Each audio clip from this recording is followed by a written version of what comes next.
Hello le sport people. Donc dans la vidéo d'aujourd'hui, on va voir les phrases essentielles pour les interviews en sport. Donc tu es athlète, entraîneur et tu veux réussir tes interviews en anglais. Donc dans cette vidéo, je vais te donner toutes les phrases essentielles dont tu as besoin pour mieux parler lors de tes interviews. Let's go. Par exemple, pour commencer une interview, tu peux par exemple dire "Thank you for having me". Simplement, merci de m'accueillir. Ou encore "It is a pleasure to be here". C'est vraiment un plaisir d'être ici. Si on te demande comment tu te sens, tu peux par exemple dire "I feel great. It was a tough game, but we gave everything". Donc je me sens bien. C'était un match difficile, mais on a tout donné. Ou encore "I'm proud of the team, so we fought until the end". Donc je suis fier de l'équipe. On s'est battu jusqu'à la fin. Maintenant, pour parler de performance, si vous avez gagné, on peut par exemple dire "It was a fantastic game. I am happy with the result". Donc c'était un match fantastique. Je suis content du résultat. Bien encore, "We worked hard and it paid off". On a travaillé dur et ça a payé. Si vous avez perdu, on peut par exemple dire "OK, it is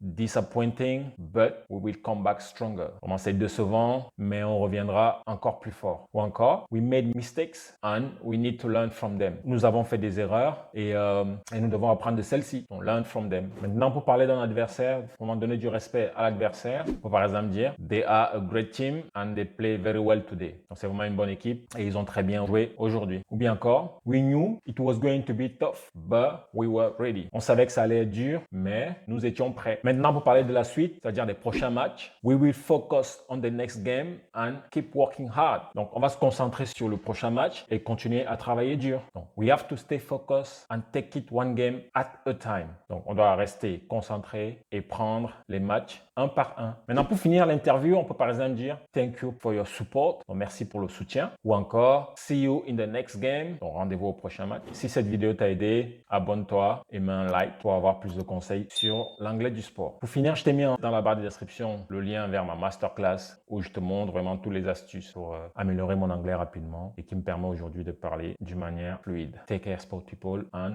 speak very soon.